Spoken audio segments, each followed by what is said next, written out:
પછી મારા પિતાજીએ મને કહ્યું કે મારે તને 1 રૂપિયો નહીં આપવાનો અને તારે મને 1 રૂપિયો નહીં આપવાનો.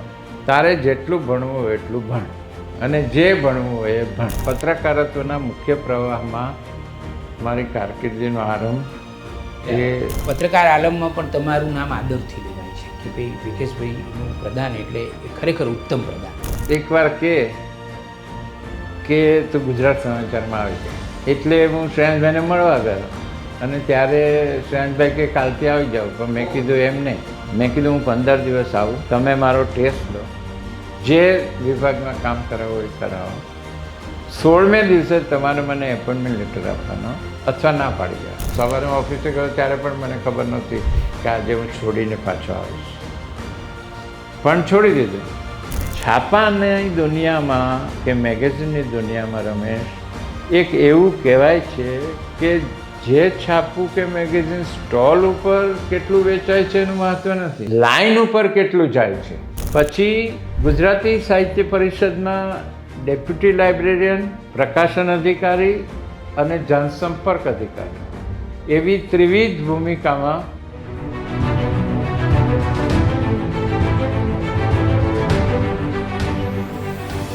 નવી સવારમાં આપનું સ્વાગત કરીએ છીએ. ગુજરાતના અને ગુજરાતી ભાષાના વ્યવસાયી પત્રકારો, વર્કિંગ જર્નલિસ્ટનું દસ્તાવેજીકરણ નવી સવારના ઉપક્રમે થઈ રહ્યું છે. એના ભાગરૂપે આજે ગુજરાતી ભાષાના જાણીતા સંપાદક, તંત્રી અને લેખક ભીખેશ ભટ્ટ ઉપસ્થિત છે. ભીખેશભાઈ, આપનું સ્વાગત કરું છું. નમસ્કાર. તમારા જીવનથી શરૂઆત કરીએ. આપના માતાનું નામ શું, પિતાનું નામ શું, આપનો જન્મ ક્યાં થયો, ક્યારે થયો અને આપનું બાળપણ ક્યાં ગુજર્યું, ભણ્યા ક્યાં, એની થોડી વાત કરો. મારો જન્મ ઢસા જંકશનમાં થયો. ત્યાં મારા પિતાજીને દુકાન હતી, સાયકલ ને કટલેરી ને એવી એક મિક્સ દુકાન હતી. પણ મારા ગ્રાન્ડમધર એ મરજાદી હોવાને કારણે ખુટવડા હવેલીમાં એમનું રહેવાનું થયું અને પછી એમની ઉંમર હતી એટલે એમનો આગ્રહ હતો કે મારા પિતાજીને હવે આખું કુટુંબ એમની સાથે રહ્યું. પિતાજીનું નામ શું? મારા પિતાજીનું નામ જયંતીલાલ વાલજી ભટ્ટ અને પછી હવેલીમાં રહ્યા એટલે મુખિયાજી જોડાયો એટલે પછીથી એ જાણીતા મુખિયાજી જયંતીલાલ વાલજી ભટ્ટ થયા. અને મારા માતાનું નામ મુક્તાબેન. તમારા માતાને તો હું મળેલો છું. તો એ રીતે અમે પછી મારા જન્મ પછી બહુ જ ઓછા વર્ષ મેં બાલ મંદિર ત્યાં કર્યું અને પછી અમારે મોટા ખુટવડા મહુવા પાસે માલણ નદીના કિનારે જે ગામ છે, જે નદી ગુરુકુળની પાસે મહુવા પૂજ્ય મોરારી બાપુના ગુરુકુળ પાસે નીકળે છે, એ જ માલણનું મૂળ અમારા ગામથી પણ ઉપર છે. એટલે એ મોટા ખુટવડામાં પછીથી મારું પ્રાથમિક શિક્ષણ થયું. પણ એમાં પણ 4થું 5મું ધોરણ એ મારે પાલીતાણાની હવેલીમાં પણ અમારે થોડોક સમય ત્યાં મુખિયાજી મળતા નહોતા એટલે મારા ફાધર અને મધરે એ જવાબદારી સ્વીકારી. એટલે થોડો સમય અમારું કુટુંબ વહેંચાયું, થોડા લોકો અહીંયા રહે, થોડા લોકો ત્યાં રહે. એટલે બાળપણ તમારું હવેલીમાં વીત્યું છે? હવેલીમાં વેચ્યું છે અને 2 હવેલીમાં વેચ્યું છે. કેટલું સારું કહેવાય. પાલીતાણા મારે 4થું 5મું ભણવાનું થયું, પાછું 6ઠું 7મું ખુટવડા ભણવાનું થયું. એટલે પાલીતાણાનો મને શત્રુંજય સહિત એક બહુ સરસ અનુભવ થયો કારણ કે મારે સ્વાભાવિક છે જૈન મિત્રો 4થા 5મામાં વધારે હતા અને અમારે ત્યાં કોઈ મહેમાન આવે તો પણ અમારે એમને લઈ જવાનું બનતું હતું. એટલે મેં યુ વિલ વન્ડર શત્રુંજય હું અમુક મિત્રોને અમુક સંકલ્પ હોય ને એ બધાની રીતે શત્રુંજય પણ હું 108 વાર ચડેલો. શું વાત કરો? અને એ ઉંમરે તો આમ દોડતા ચડી જતા. ઓહો, 108 વખત ચડ્યા? હા, એટલે જૈનોમાં એનું મહત્વ હોય છે. તો મિત્રોમાં કોઈને એવો સંકલ્પ હોય તો એમની સાથે મહેમાનો આવતા હોય બધા એમની સાથે જવાનું. એટલે તમે બીજા સર્જકોની જેમ કહેવું હોય તો કહી શકો ખરા કે હું શત્રુંજયનું સંતાન છું? એવું તમે કહેવું હોય તો કહી શકો. એટલો તમારો ગાઢ સંબંધ છે એની સાથેનો. બીજી એક ખાસ વાત મારે અહીંયા પાલીતાણાના સંદર્ભમાં કરવાની, જે પાલીતાણા મારા જીવનનો બાળપણનો ખાસ કરીને એક વિશેષ મહત્ત્વ એ ધરાવે છે કે મારા વાંચનનો જે પાયો છે, વાંચનની ટેવનો, એ ત્યાં રચાયો. એ રીતે કે પહેલી વાર હું પાલિતાણા ગયા પછી વાળ કપાવવા જે વાળંદની દુકાને ગયો, એ વાળંદની દુકાનમાં એક આખો કબાટ ભરી અને રસરંજન, બાળ સંદેશ, ઝગમગ, રમકડું, આ બધા બાળ સામયિકો ઢગલાબંધ આખો કબાટ એક ભરેલો. શું વાત કરો છો? એટલે પછી મારા પિતાજીને ઢસામાં સાયકલનો સ્ટોર હતો, એટલે મારા પિતાજીએ એ બધું બંધ કર્યું. ત્યારે 3 સાયકલ અમે ખૂટવડા લાવેલા. મારે માટે નાની સાયકલ, પછી હું થોડો મોટો થાવ તો એને માટે, અને એક મોટા માટેની સાયકલ. એક મારા માટે નાની સાયકલ હતી, 2 કિશોર અવસ્થામાં પહોંચું તો ત્યારે ચલાવી શકું એવડી પણ એક સાયકલ. પરમ વૈભવ ભોગવ્યો છે. તો એ નાની સાયકલ લઈને હું સમય મળે ત્યારે મારા ઘરની નજીક જ હવેલી દરબારગઢમાં હતી ને દરબારગઢનો ચોક છે એની સામે જ વાણંદની દુકાન હતી, તો ત્યાં હું જાઉં. તમારા વાંચનનો પાયો વાણંદની દુકાનમાં નખાયો છે. અને એટલે ત્યાં હું નવરો હોઉં ત્યારે જાઉં ને એમાંથી બધું વાંચું. તો પછી પેલા વાણંદ મિત્રને ખબર પડી ગઈ કે આ છોકરો તો આવવાનો જ છે, અહીંયા આ વાંચવાનો રસ્યો છે. એટલે પછી એ મને શું કરે કે એટલે આ જરા બહુ વાળ થઈ ગયા છે તો જરા સંજવારી કાઢી નાખતો, તો હું સંજવારી કાઢી નાખું. એ કે આ જરા કપરાકપી વિછળી નાખતો, હું કપરાકપી વિછળી નાખું. એ કે જ્યાં સામેથી બીડી બાકસ લઈ આવે તો હું બીડી બાકસ, જ્યાં ચા કહી આવ એટલે ચા કહી આવું. પણ હું વાંચું, 1-2 કલાક બેસું, એમાં ભલે થોડું કામ કરવું પડે. આટલો ખજાનો ક્યાં મળે એ ઉંમરે. એટલે મને લાગે છે કે ઈશ્વરે તમને ત્યારથી જ વાતાવરણ આપ્યું કે તમારે ભવિષ્યમાં. ત્યાંથી મારી ટેવ દ્રઢ થઈ ગઈ. અને પછી પાલિતાણામાં જ એવું બન્યું કે મને દરરોજ મારા ફાધર એક ઢબુડું વાપરવા આપતા હતા. પછી મેં કીધું મારું ઢબુડું બંધ કરી દો, પણ મને બાળ સંદેશ બંધાવી દો. 16 પૈસાનું આવતું, બરાબર. એટલે દર અઠવાડિયાના 16 પૈસા મારા જમા થાય એટલે એનું બાળ સંદેશ એક આવે. એવી રીતે 64 પૈસા થાય મહિનાના. પણ પછી મેં જોયું કે મારી 2 નાની બહેનો, મારી એક મોટી બહેન, મારા ફાધર, એ લોકો પણ બાળ સંદેશ વાંચતા હતા. તો મેં કીધું વાંચે છે બધાને, ઢબડું મારું બંધ થયું છે, તો તમે ઢબડું ચાલુ કરી દો મારું, ભલે બધા વાંચીએ. એટલે મેં મારું ઢબડું ચાલુ કરાવ્યું અને બાળ સંદેશ પણ ચાલુ રહ્યો. અને પછી મારી નાની બહેનો પણ વાંચે, મોટી બહેન એક હતી ત્યારે એ પણ વાંચે. એ રીતે વાંચનની મારી જે ટેવ છે, જે મારી આખી ભવિષ્ય, ત્યારે તો આપણને ખબર નહોતી કે કારકિર્દી આપણી શબ્દ અને સાહિત્ય સાથે જોડાવાની છે, પણ એના મૂળ આ રીતે ત્યાં એ બીજ રોપાયું. બહુ સરસ. તમે 10મું ક્યાં કર્યું, 12મું ક્યાં કર્યું અને ક્યારે કર્યું? ત્યારે જૂની મેટ્રિક હતી, એટલે 8 થી 11 મેં સાવરકુંડલા, અમારી અવધિશ બ્રાહ્મણ બોર્ડિંગ હતી કે સ્કૂલ રોડ ઉપર સાવરકુંડલામાં, ત્યાં હું ભણ્યો. અને ત્યાં મને આ 4 વર્ષના ગાળામાં એટલા બધા સારા શિક્ષકો મળ્યા. મને આચાર્ય તરીકે જયંતિભાઈ અંધારિયા મળ્યા, મને ક્લાસ ટીચર તરીકે કનુભાઈ અંધારિયા મળ્યા, મને બોરીસાગર સાહેબ ત્યાંથી મળ્યા, મને અમારે મહિપતભાઈ જાજલ સાહેબ છે જે અત્યારે અહીં અમદાવાદ રહે છે, એ પણ મને ત્યાંથી મળ્યા. એવી રીતે અમને મિત્રોમાં હર્ષદ ઉપાધ્યાય કરીને સાહિત્ય રસિક મિત્ર, એવી રીતે અરવિંદ બારોટને અમે સાથે ભણતા હતા. પ્રદીપ ત્રિવેદી મારાથી પણ જુનિયર હતો, પણ અમે બધા એ રીતે એક સાથે અમારા શિક્ષકો દ્વારા ખૂબ સારું ઘડતર થયું. ત્યારે અમે દર અઠવાડિયે મળતા હતા પણ ખરા, અને બધા પોતાનું લખેલું હોય એ લાવે, કવિતાઓ આ તે. ત્યારે અમારે એકવાર એવું નક્કી થયું કે આપણે નવા વિષયો ઉપર કવિતા લખવી. મેં ત્યારે એક કવિ ત્રિકોણનો રોલ કરેલો, તો મારું એક્ટિંગમાં મેં ફર્સ્ટ પ્રાઇઝ મને મળેલું. એવી રીતે અરવિંદ ભાગ લેતો હતો.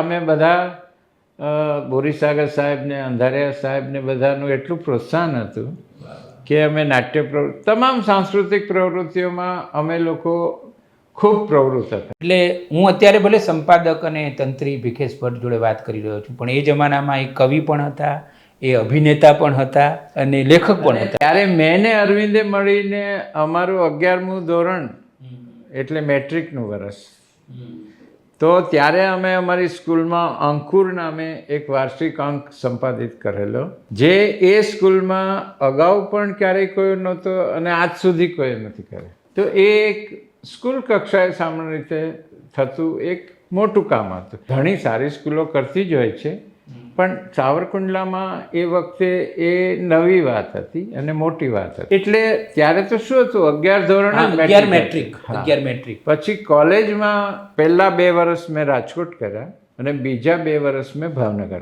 કુલ 4 વર્ષ. અને પછી પત્રકારત્વમાં કેવી રીતે આવ્યા? એમાં એવું થયું કે મારું ગ્રેજ્યુએશન પૂરું થયું ત્યારે કરદમ કયા વિષયમાં ગ્રેજ્યુએશન કર્યું? કોમર્સમાં. પણ એ દરમિયાન શું થયેલું, હું મેટ્રિક પાસ થયો ને પછી મારા પિતાજીએ મને કહ્યું કે મારે તને 1 રૂપિયો નહીં આપવાનો અને તારે મને 1 રૂપિયો નહીં આપવાનો, તારે જેટલું ભણવું હોય એટલું ભણ અને જે ભણવું હોય એ ભણ. એટલે મેં ત્યારે તો સ્વાભાવિક છે કે મેં મેટ્રિકમાં કોમર્સ રાખ્યું હતું, એટલે મારે કોમર્સ જ ભણવાનું 8માંથી જ નક્કી થઈ ગયું હતું. એટલે હું 2 વર્ષ ત્યાં રહ્યો અને 2 વર્ષ ભાવનગર, રાજકોટ અને 2 વર્ષ ભાવનગર. પણ એ દરમિયાન કારણ કે મારા પિતાજી મને પૈસા નહોતા આપવાના અને મારે પણ એમને નહોતા આપવાના. એ પણ એક સગવડ જ હતી કે મારે પણ નથી આપવાના, કારણ કે મારું કુટુંબ આમ અમે હવેલીમાં હતા એટલે ભગવાને ક્યારેય કોઈ તકલીફ પડવા દીધી નહીં. પણ આમ મારે 6 બહેનો અને હું એકનો એક ભાઈ, એટલે મારા પિતાજી ઉપર વ્યવહારની રીતે હું થોડોક સમજણો થયો ત્યાં સુધીમાં મોટી 3 બહેનોના લગ્ન થઈ ગયા હતા. એમાંની 2 બહેનોના લગ્નમાં મને જનોઈ આપવામાં આવી હતી. એટલે શું હતું કે જવાબદારી, આર્થિક જવાબદારીની રીતે મારા પિતાજીને અધિકાર હતો કે મને કે હવે તારે મદદ કરવી પડશે, પણ એને બદલે એમણે મને છૂટ આપી કે તું મને કાંઈ નહીં આપે તો ચાલશે, પણ મારી પાસેથી કાંઈ માગતું નહીં.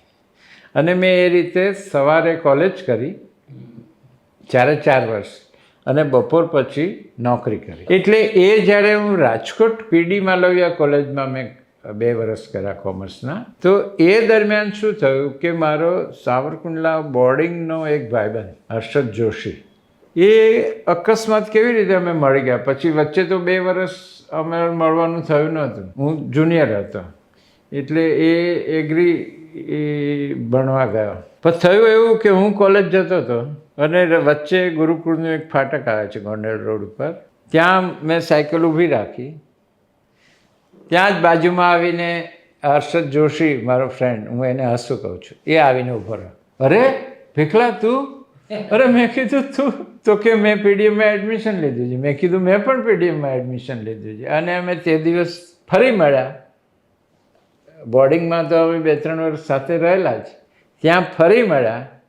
તે આજ સુધી અમારી મૈત્રી ચાલુ છે. અને એમણે તમને જલારામ જ્યોત સાથે જોડી આપી. અને એમના મોટા ભાઈ છે ને એ જલારામ જ્યોત, અત્યારે જલારામ જ્યોત છે ને એ અત્યારે જે અકીલા ચલાવે છે એ ફેમિલીમાં જે મોટા ભાઈ સુરેશભાઈ ગણાત્રા, એ જલારામ જ્યોત ચલાવતા હતા અને એમને પોતાનું પ્રેસ હતું રાજકોટમાં. અને એમના પિતાજી એટલે કે અત્યારે અકીલાના જે સર્વા છે, કિરીટ કાકા તરીકે જાણીતા છે, કિરીટભાઈ ગણાત્રા, એ એમના પપ્પાના પ્રેસમાં કામ કરતા હતા. અને ત્યાં હસુના મોટા ભાઈ પ્રૂફ રીડર હતા. એ જનસત્તામાં પણ પ્રૂફ રીડર હતા અને પાર્ટ ટાઈમ ત્યાં પ્રૂફ રીડિંગ કરતા હતા. એટલે મેં કીધું કે અસલા મારે પણ નોકરી કરવી છે. એટલે એમણે મને જલારામ જ્યોતમાં લગાડ્યો અને હસુને જય સૌરાષ્ટ્ર પ્રેસ હતો. અકીલાનું મૂળ પ્રેસ છે ને જે અકીલા, એ જય સૌરાષ્ટ્ર પ્રિન્ટિંગ પ્રેસ એવું નામ હતું. અને બાબુભાઈ કરીને કિરીટભાઈના ફાધર એ ચલાવતા હતા. એટલે ત્યાં હસુ પ્રૂફ રીડિંગ કરતો અને અહીંયા હું પ્રૂફ રીડિંગ ને રેપર લખતો ને એવું બધું. એ તમારી પત્રકારત્વની શરૂઆત થઈ એ રીતે કે એક દિવસ સુરેશભાઈ મને બોલાવ્યા કે એ મને ભટ્ટભાઈ કહેતા કે ભટ્ટભાઈ 2-4 પત્રો લખવાના છે આપણે સર્ક્યુલેશન મેનેજર જ આવ્યા નથી, તો મેં કીધું કંઈ વાંધો નહીં, આપો મને, હું લખી દઉં.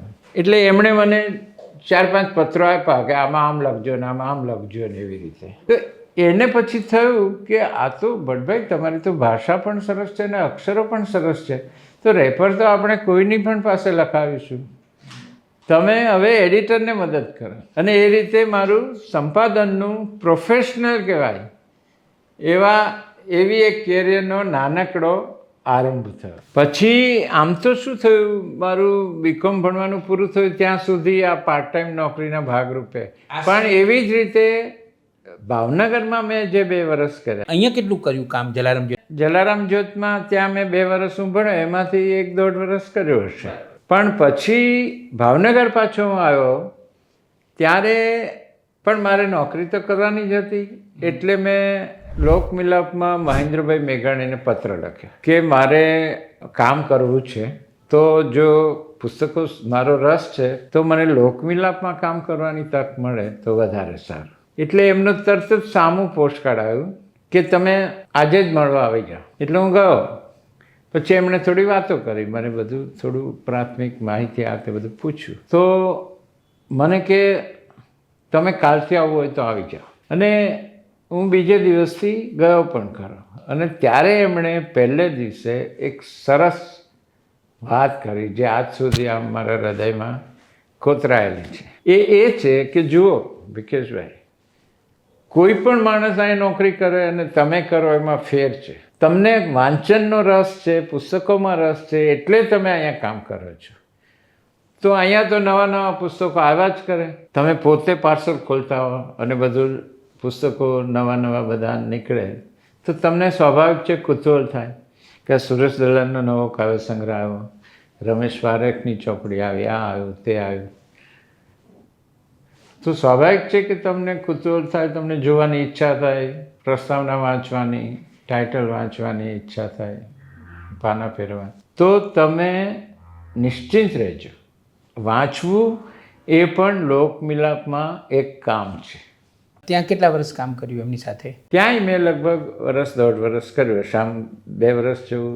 પછી જેને આપણે મુખ્ય પ્રવાહનું પત્રકારત્વ કહી શકીએ, એમાં કેવું થયું કે વચ્ચે એક ગાળો એવો ગયો કે હું આ બાજુ બીકોમ થયો. પછી મારો પુસ્તકોનો જે રસ છે તો મને એવી ભૂખ હતી કે જો પુસ્તકો સાથે કામ કરવાનું મળે તો સારું.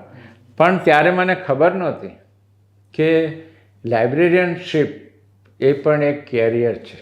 લાઇબ્રેરિયન તરીકેની પણ એક કેરિયર હોય પ્રોફેશનલ, એવી મને ખબર નહોતી. કરદમ ભટ્ટ કરીને ભાવનગરમાં મારો એક મિત્ર હતો. એમના બેન કુમુદબેન એ વડોદરાની IPCLની સ્કૂલમાં લાઇબ્રેરિયન હતા. તો કરદમે મને કીધું કે તું આપણે કુમુદબેનને મળીને તું ગાઈડન્સ લે એમની પાસેથી. લાઇબ્રેરી સાયન્સનો કોર્સ આવે છે અને પછી તને લાઇબ્રેરિયન તરીકે જોબ મળે. એ 1 વર્ષનો કોર્સ હોય. એ ક્યાંથી કર્યો તમે? એ મેં પછી કુમુદબેને મને કીધું કે આવી રીતે થાય, અહીંયા થાય. એટલે દરેક યુનિવર્સિટીમાં લગભગ હોય છે, પણ મેં MS યુનિવર્સિટીમાંથી કર્યો. પણ એની પહેલાં 1 વર્ષ મેં લાઇબ્રેરિયનશીપ કરી. નારગોલની નવસર્જન સ્કૂલ છે, ત્યાં દવે સાહેબ હતા, ગોવર્ધન દવે. ત્યાં મેં લાઇબ્રેરી સાયન્સનો કોર્સ નહોતો કર્યો, પણ કર્યું લાઇબ્રેરિયન તરીકે કામ. અને સ્કૂલની બધી સાંસ્કૃતિક પ્રવૃત્તિઓ પણ હું અને બીજા મિત્રો હતા. અમારે એક ભટ્ટ સાહેબ હતા, એક કોઠારી સાહેબ હતા, બધા ભેગા મળી. પટેલ સાહેબ હતા, એક પટલાણી, અમે એના વાઈફને કહેતા કમલબેન. એ અમે બધા થઈ અને સ્કૂલની આખી જે આબોહવા છે ને એ બદલી નાખી અને ખૂબ સાંસ્કૃતિક પ્રવૃત્તિઓ કરી. ત્યાં પણ અમે નાટકો કર્યા, કવિતાઓ, વાર્તાઓ, બધું પ્રદર્શનો, નવા પુસ્તકો આવે તો છોકરાઓને બતાવીએ, આ તે બધું. ખૂબ 1 વર્ષ કર્યું ને સાવ દરિયા કિનારે જગ્યા. હવે તમે MS યુનિવર્સિટીમાંથી લાઇબ્રેરી સાયન્સનો કોર્સ કર્યો, પછી કારકિર્દી શેમાં બનાવી? પછી ઇમિડિયેટલી તો એવું થયું કે અમારા લાઇબ્રેરી સાયન્સના એક પ્રોફેસર બેન છે, અમીનબેન હતા. એ શ્રેયસ સ્કૂલનું ગ્રુપ છે વડોદરા મોટું, આજે પણ. એમાં લાઇબ્રેરી એડવાઇઝર હતા. એટલે હું ભણતો હતો ને ત્યારે જ તે મને એણે કહી દીધું હતું કે તારે ક્યાંય જવાનું નથી, તારે શ્રેયસમાં જ લાઇબ્રેરિયન તરીકે જોડાવાનું છે. એટલે તું ક્યાંય અરજી વરજી કરતો નહીં, ભણવાનું પૂરું થાય એટલે તારી નોકરી ત્યાં તૈયાર જ છે. એને સ્કૂલે કહ્યું હશે કે 2-4 લાઇબ્રેરીને જોઈએ. એટલે હું પૂરું થયું એટલે ત્યાં લાઇબ્રેરિયન તરીકે જોડાયો અને મને પસંદ કર્યો. પછી મને તરત જ શ્રેષ્ઠ સ્કૂલમાં જાની સાહેબ હતા એક વડા, એ એટલા બધા દ્રષ્ટિવાળા અને લાઇબ્રેરી એમનું પણ એક સારી લાઇબ્રેરી એમનું સપનું હતું. તો મને પછી સિલેક્શન કમિટીમાં તરત બેસાડી દીધો અને કીધું હવે જે આપણે 2-3 લાઇબ્રેરિયન જોઈએ છે ને એ તમારે સિલેક્ટ કરવાના. અને પછી મને છે ને અમદાવાદમાં કેલિકો મ્યુઝિયમમાં જ્યોતિર્ભાઈ, આ તને જે ઇન્ટરવ્યૂમાં હમણાં સુરેન્દ્ર કાકાએ વાત કરેલી ને, જે એમણે એનો કેટલોગ બનાવ્યો ને એ બધું, એ ત્યારે કેલિકો મ્યુઝિયમમાં પણ એડવાઇઝર હતા. એટલે એમણે મને ત્યાં સિલેક્ટ કર્યો. મારે આમ મળવાનું થયું હતું તો મને એમણે કીધું કે તમે, અને કેલિકોમાં પણ હું લાઇબ્રેરિયન, ત્યાં મારો થોડું વિશેષ જવાબદારી હતી. ત્યાં પ્રકાશન અધિકારી અને લાઇબ્રેરિયન બંને પોસ્ટ હતી. પુસ્તકો સાથેની વાત, ત્યાં પણ મેં 1 વર્ષ કામ કર્યું હશે. પછી ગુજરાતી સાહિત્ય પરિષદમાં ડેપ્યુટી લાઇબ્રેરિયન, પ્રકાશન અધિકારી અને જનસંપર્ક અધિકારી, એવી ત્રિવિધ ભૂમિકામાં મને જોબ. એ કયું વર્ષ હશે આશરે? એ પરિષદના નવા બિલ્ડિંગનું સાવ તાજું જ વર્ષ, એટલે ઘણા બધા એને વર્ષ થઈ ગયા હશે. કારણ કે અત્યારે હવે તમે પરિષદમાં, અત્યારે હું પ્રકાશન મંત્રી છું, ત્યારે હું પ્રકાશન અધિકારી હતો. એટલે પછીથી અશોક દવે, ભગવાનની દયાથી તમામ આપણા હાસ્ય લેખકો, બકુલભાઈ, વિનોદ ભટ્ટ, બોરીસાગર સાહેબ, નિરંજનભાઈ ને અશોક, પાંચેય મારા પરમ આદરણીય મિત્રો લખીલી થયા. તો અશોક મને એકવાર કે તું ગુજરાત સમાચારમાં આવી જાય. એટલે હું શ્રેયાંશભાઈને મળવા ગયો અને ત્યારે શ્રેયાંશભાઈ કે કાલથી આવી જાઉં. પણ મેં કીધું એમ નહીં, મેં કીધું હું 15 દિવસ આવું, તમે મારો ટેસ્ટ લો, જે વિભાગમાં કામ કરાવો એ કરાવો. 16મે દિવસે તમારે મને એપોઇન્ટમેન્ટ લેટર આપવાનો અથવા ના પાડી દેવાની. તે એમણે 16મે દિવસે મને એપોઇન્ટમેન્ટ લેટર આપી દીધા. એ મારી કારકિર્દીનો પ્રોફેશનલ જર્નલિઝમ મુખ્ય પ્રવાહ, પત્રકારત્વના મુખ્ય પ્રવાહમાં મારી કારકિર્દીનો આરંભ એ ગુજરાત સમાચાર. એટલે બહુ સારી વાત કહેવાય કે ગુજરાત સમાચાર સૌથી મુખ્ય છાપું, મોટું છાપું. ત્યાં તમે શું કરતા હતા? ત્યાં શરૂઆતમાં મને પહેલા પાના ઉપર હું, અજય નાયક, અમે બધા પહેલાં આપણા અભિયાનના તરુણ દત્તાણી, અમે બધા સાથે ફર્સ્ટ પેજ ઉપર અનુવાદનું કામ કરતા હતા. અને પાઠક સાહેબ અમારા સિનિયર જર્નલિસ્ટ હતા, વસંતભાઈ પાઠક.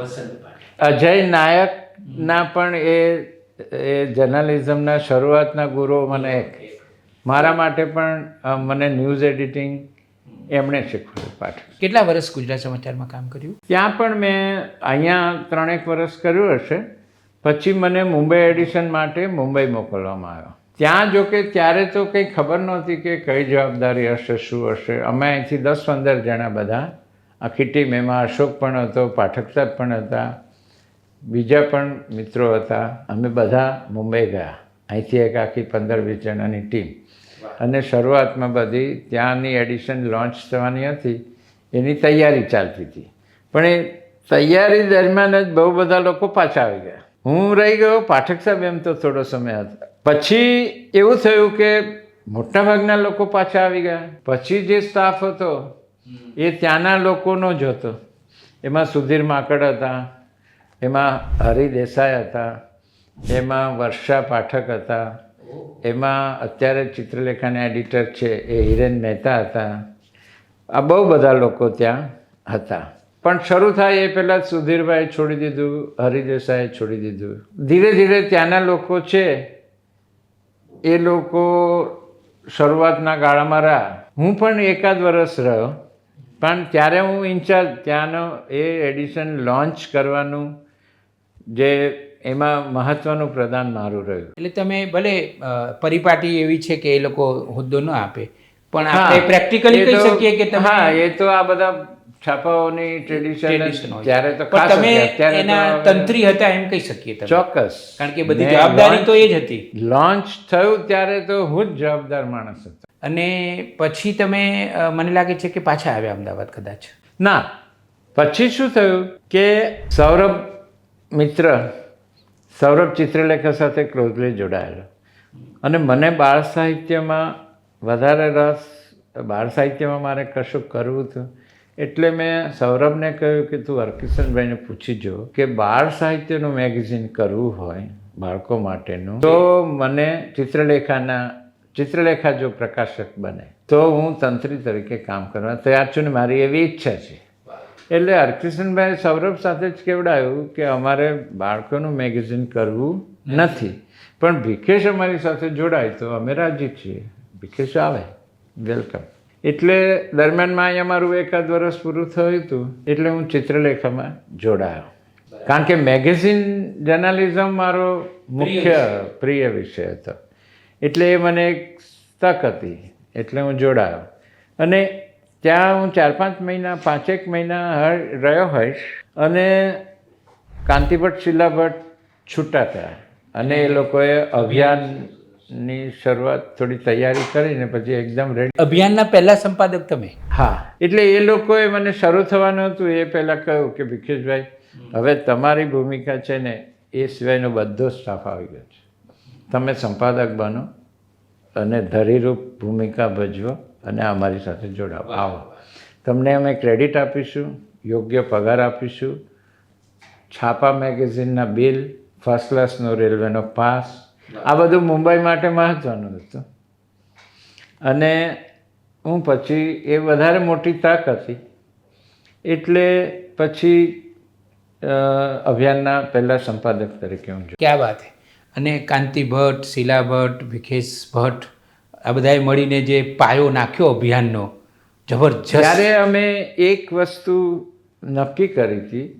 સામાન્ય રીતે બહારના લોકોને એવું લાગે કે તમારા જેવું ચિત્રલેખા અગાઉથી એસ્ટાબ્લિશ હતું, નંબર 1 હતું, તો તમારે હરીફાઈ એની જ હશે.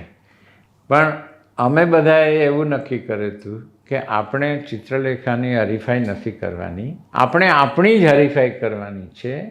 દરેક અંક આગલા અંક કરતાં વધારે સારો નીકળે એ જ આપણે જોવાનું છે, બજારની સ્થિતિ જે હોય તે. પણ વાચક તરીકે હું કહું કે એમાં સફળ થયા કે ચિત્રલેખા આટલું બધું જામી ગયેલું હતું અને હરકિશન મહેતા જેવો એક ધરખમ તંત્રી ત્યાં બેઠો હોય અને બધી જ રીતે એ સ્થાપિત થઈ ચૂકેલું મેગેઝિન હતું, તો પણ અભિયાને પોતાનો એક આખો જુદો જ.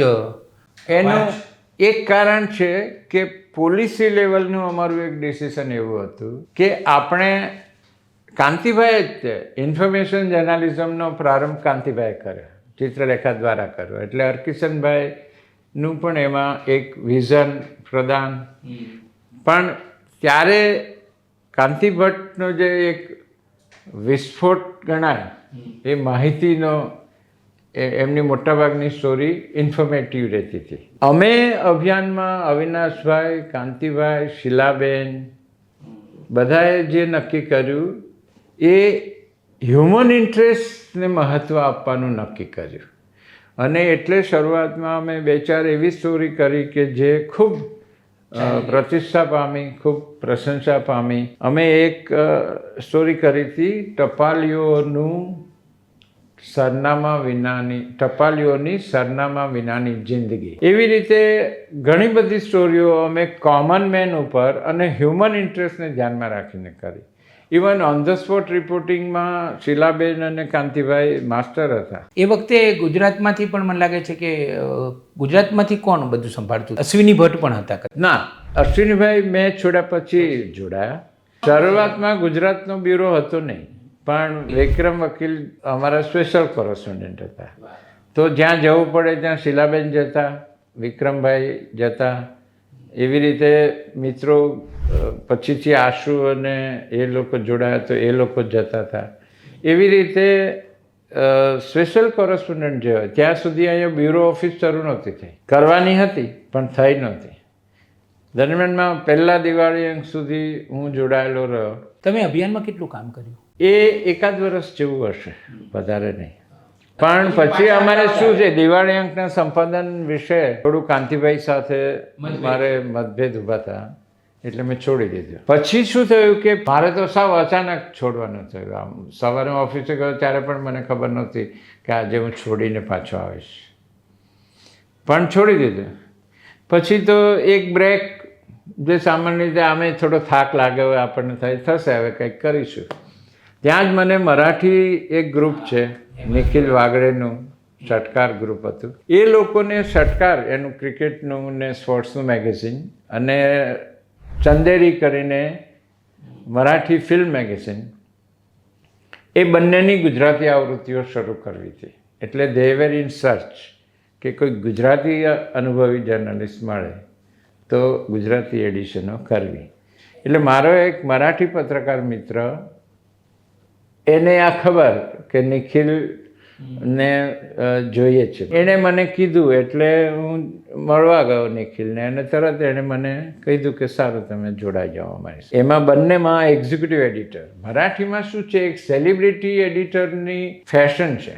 એટલે ષટકારમાં Sandeep Patil was the editor અને ચંદેરીમાં Rohini Hattangadi was the editor અને ગૌતમ રાજ્યાધ્યક્ષ પણ બંનેમાં એડિટોરિયલ એડવાઇઝર.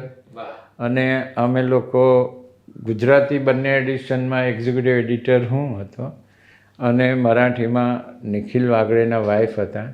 અને એ બાને મેં મરાઠી હું શીખ્યો, કારણ કે મરાઠી સ્ટોરીઓ જે હું લઉં એનો અનુવાદ હું કરતો અને મારી સ્ટોરીઓ જે એ લોકો લે મરાઠીમાં એ લોકો એડિટ. એટલે મને એ નિમિત્તે મરાઠી ત્યારે તો મને ઠીક ઠીક આવડી હતું. હવે પાછું ઘણા વર્ષો થયા એટલે ધીરે ધીરે વિસારે પડતું જાય, પણ હજી મને હું મરાઠી વાંચું તો બધું સમજાઈ જાય ખરું. અને એ મેગેઝિનને કેટલો રિસ્પોન્સ મળ્યો હતો વાચકોનો? ખૂબ સારો મળ્યો હતો, કારણ કે એની સર્ક્યુલેશન માટેની જે પ્રમોશનની ટૂર હોય, બધા ગુજરાતના તમામ એજન્ટોને આખી ગુજરાતની યાત્રા મેં અને નિખિલે અને અમારો જે સર્ક્યુલેશન મેનેજર હતો, ત્રણેય અમે વાપીથી શરૂ કરી, ઉમરગામ વાપીથી શરૂ કરી છેક કચ્છ સુધી અમે આખી એક યાત્રા કરી. બધાને અમે મળ્યા, એજન્ટોને બધાને મરાઠી બંને એડિશનો બતાવી, બધાની પાસે અમે ફોર્મ ભરાવ્યા, એજન્ટ બનાવ્યા બધાને, અને બધાને કહ્યું કે આ ગુજરાતી આવી જ ક્વોલિટી આવશે. અને એ આવ્યા પણ એવી જ ક્વોલિટી આવીને ઘણો સમય ચાલ્યો. એમાં કેટલો સમય આપ્યો? એમાં પણ હું 2-3 વર્ષ રહ્યા. મેં છોડ્યું ત્યારે તો મને એમ હતું, પણ દરમિયાનમાં યુવ દર્શનમાં થોડો સમય હું રહ્યા. યુવ દર્શનમાં તમે કામ કર્યું? યુવ દર્શનમાં એમાં પણ સંપાદક? એડિટર હતો. એડિટર હતા. ઓહો. એક સમય એવો હતો કે માલણના પાણી ત્રણેય મુખ્ય આપણા જે મુખ્ય ધારાના સાપ્તાહિકો, ચિત્રલેખામાં હરકિશનભાઈ, કાંતિભાઈ અને યુવ દર્શનમાં દર્શનમાં હું. એટલે માલણના પાણી ત્રણેય જગ્યા, એટલે માલણ નદીનું પાણી, માલણના પાણી મુંબઈમાંથી વહેતા હતા. વાહ, ક્યાં વાત છે, કેટલી સારી વાત છે. પછી મને લાગે છે કે તમે ફરીથી અમદાવાદ આવ્યા. પછી હું ફરી અમદાવાદ આવ્યો અને જોડાવાનો સંદેશમાં હતો, કારણ કે વિક્રમ વકીલે ચિમનભાઈ સાથે વાત કરી રાખેલી કે વિખેશભટ્ટ હવે પાછા અમદાવાદ આવે છે તો તમે એને રાખી લો, તમારું મેગેઝિનનું બધું એ. એટલે તમે એવા દાખલા તરીકે ચિત્રલેખામાં સૌરભભાઈએ મદદ કરી, હરકિશનભાઈને કરી અહીંયા, એટલે તમે પણ ત્યારે જોડાવાનું બન્યું નહીં. હું મળ્યો ખરો, પણ જોડાવાનું તો તમે એવા મિત્રો રાખ્યા છે કે જે મિત્રો તમને જોડી આપે.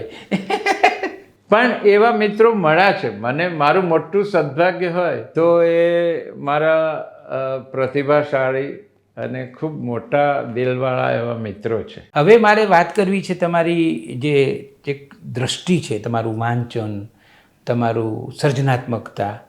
તો હવે થોડી વાત કરીએ એની કે તમે જે પૂર્તિઓ, એ ગુજરાત સમાચારની હોય કે બીજી કોઈ, એ પૂર્તિઓમાં તમે જે નવા નવા સરસ પ્રયોગો કર્યા અને ઘણી નવી વાતોનો પ્રારંભ કરાવ્યો, ખાસ કરીને હેલ્થ, એનું લેખન આખું, એની વાત હવે થોડીક આપણે કરીએ, કારણ કે એ બહુ જ મહત્ત્વની વાતો છે. તો તમે ગુજરાત સમાચારમાં જોડાયા અને એમાં પણ તમે જે બુધવારની પૂર્તિ કરી અને ઘણા નવા લેખકોને પણ તમને લાગ્યું કે આની પાસે લખાવવું જોઈએ. તો આપણે એની થોડી વાતો કરીએ. એટલે દાખલા તરીકે હું અહીંયા આવ્યો ને પછી હું ગુજરાત સમાચારમાં જોડાયો.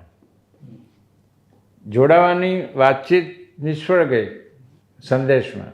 મેં જે પગાર માગ્યો એ લોકોએ ના પાડી, તો મેં કીધું કાંઈ વાંધો નહીં.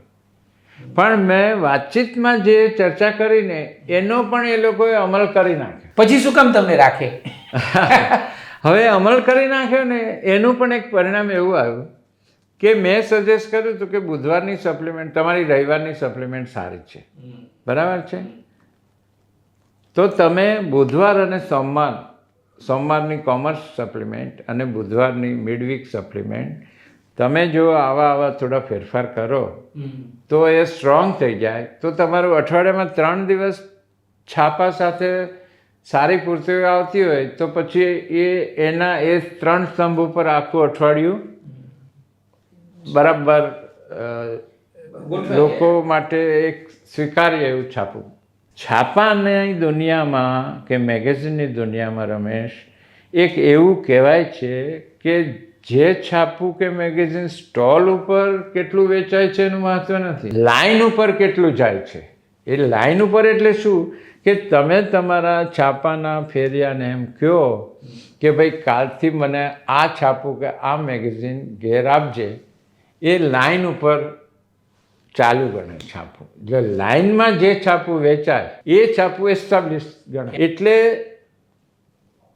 મેં જોયું કે મેં ચિમનભાઈને કીધું કે આ 3 વસ્તુ તમે આ 3 દિવસ કરો ને તો તમારું છાપવું ફેમિલીમાં અનિવાર્ય વાંચન બની જાય.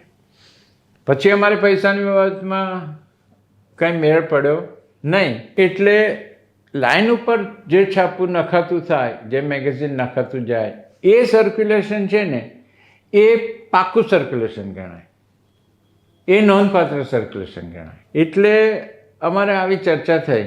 પછી પૈસાની બાબતમાં જામ્યું નહીં. એટલે પણ એમણે મારા સૂચનો સ્વીકારી અને એ પ્રમાણે બુધવારની સપ્લિમેન્ટમાં પણ ફેરફાર કર્યા, સોમવારની સપ્લિમેન્ટમાં પણ ફેરફાર કર્યા અને બુધવારની સપ્લિમેન્ટ એકદમ ક્લિક થઈ સંદેશની. હવે હું જોડાયો તો નહીં. થયું શું, એનું પરિણામ અહીંયા આવ્યું. એ આવ્યું કે હું જેવો જોડાયો એવો મને શ્રેયાંશભાઈએ બોલાયો કે ભીખેશભાઈ, આપણે આપણું શ્રી છે એને પણ ઇમ્પ્રૂવ કરવાનું છે અને બુધવારની સપ્લિમેન્ટ છે એને પણ આપણે ઇમ્પ્રૂવ કરવાનું છે. કારણ કે બજારના રિપોર્ટ્સ એ લોકોને મળેલા, બુધવારનું ક્લિક થયું છે, જે ચેન્જ કર્યું.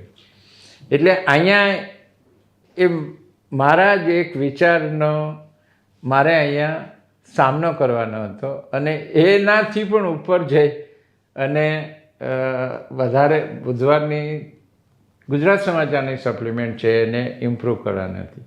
એમાં મને શ્રેયાંશભાઈ કીધું કે તમે અને નિર્મમ, અને ત્યારે આપણે એક રશ્મિનભાઈ મહેતા હતા, બહુ લખતા હતા, મૂળ માહિતી ખાતાના માણસ, સાયન્સમાં ઇન્ફોર્મેશન એ એમની એક માસ્ટરી હતી, ખૂબ લખતા હતા. તો અમે ત્રણેય થઈ અને બુધવારની સપ્લિમેન્ટ છે એમાં ઇમ્પ્રુવમેન્ટ્સ કેવી રીતે શું કરવું એ બધું નક્કી કર્યું. એમાં અમે શું કર્યું કે જે પહેલું પાનું કુમારભાઈનો લેખ, પેલા નસીર ઇસ્માઇલીના લેખ, આવા બધા લેખો આવતા હતા, એ પાનું અંદર લઈ ગયા અને કવર સ્ટોરીનું પાનું બનાવ્યું. દર વખતે એક કવર સ્ટોરી હોય. હા, અને એ નવી હોય અને કરંટ ઇસ્યુ બેઝ હોય અને નીચે સાયન્સનો એક રીચ આર્ટિકલ હોય. આવું એક મિક્સ અમે નવું ડેવલપ કર્યું અને વધારે ઇન્ટરેસ્ટિંગ આર્ટિકલ્સ પણ એને કરંટ ટચ આપવો. ઇન્ટરવ્યૂ બેઝ સ્ટોરીઝ હોય, વધારે રિલેવન્ટ જેને કહેવાય ને. મોટાભાગે પહેલાંના છાપાઓમાં પૂર્તિઓ છે એ બધા જૂના લેખકો વિચારો ને મંતવ્યો ને પોલિટિકલ એનાલિસિસ ને થોડું ધાર્મિક હોય, થોડું જ્યોતિષ હોય, એવી રીતે થોડું વૈવિધ્ય હોય, બહેનોનું કંઈ હોય, એવું બધું આવતું હતું. મેં યુવાનો માટે એક આખું પાનું જુદું કરાયું, બહેનો માટેનું એક આખું પાનું, હેલ્થનું એક આખું પાનું જુદું કરાયું અને ટાઇટલ પેજ જુદું કરાયું. અને 8 પાનાની પૂર્તિ આવતી હતી બુધવારની, એ અમે 12 પાનાની કરી. શ્રેયાંશભાઈ તો આમ એવું છે, એને મોટા ડિસિઝન લેતા શ્રેયાંશભાઈ 1 મિનિટનો વિચાર ના કરે. પાના વધારવા એ ગુજરાત સમાચાર માટે, ઇવન સંદેશ માટે નાની, આજે પગાર વધારવાની હોય તો જ ચિંતા, પાના વધારવામાં વાંધો નથી. એ લોકોને શું છે, વાચકની નાળ પારખતા. એ લોકોમાં એક વસ્તુ છે કે પ્રતિભાને પણ પારખી શકાય. એટલે આજ સુધી તમે જુઓ આ બંને મોટા છાપામાં અમુક જર્નાલિસ્ટો લગભગ આખું જીવન ત્યાં ગાળ્યું હોય, રિટાયર ત્યાંથી થયા હોય એવું બન્યું છે. બહુ તો સંદેશવાળા એકાદ વાર ગુજરાત આંટો મારવા ગયા હોય, એટલે પેલો શું કહેવાય, આપણે નથી કહેતા આ બેમાંથી મોટા ભાગે એક છાપામાં એમના વધારે વર્ષો વીત્યા હોય. એટલે એમાં જે નવું આવ્યું, દાખલા તરીકે શરદભાઈને અમે બોલાવ્યા, ડૉક્ટર શરદ ઠાકરને, એમને કોલમ આપી, 2 કોલમ આપી એમને, એક રવિવારમાં એક બુધવારમાં. ડૉક્ટરની ડાયરી બહુ જ પોપ્યુલર થઈ. પછી એમનું આ વાર્તા તત્વવાળું જે છે એ શરૂ કર્યું, એ પણ બહુ પોપ્યુલર થયું. પછી એવી રીતે મુકુલ ચોકસીની કોલમ અમે ત્યારે ઇન્ટ્રોડ્યુસ કરી હતી, સેક્સો સાયકો પોઈન્ટ ઓફ વ્યૂથી. હવે એ હિંમત ત્યારે કોઈ કરતું નહોતું. તો હું જ્યારે પછીથી સંદેશમાં જોડાયો ત્યારે વૈષ્ણવ સાહેબની કોલમ પણ અમે જમાવેલી. એમની સાથે દર અઠવાડિયે અમે વિચાર વિમર્શ કરતા હતા. ગુજરાતી છાપાઓમાં ચિત્રલેખા અભિયાનને બાદ કરતા સંપાદક છે એ લેખક સાથે સતત વિચાર વિમર્શ કરે, આમ લખીએ, આવો એંગલ રાખો, આમાં આમ સારું હતું, હવે આવું કરો. એવું જે ફિલ્મમાં ડાયરેક્ટર અને એક્ટર વચ્ચે જે એક પરામર્શન ચાલતું હોય એવું મોટા ભાગે થતું નહોતું.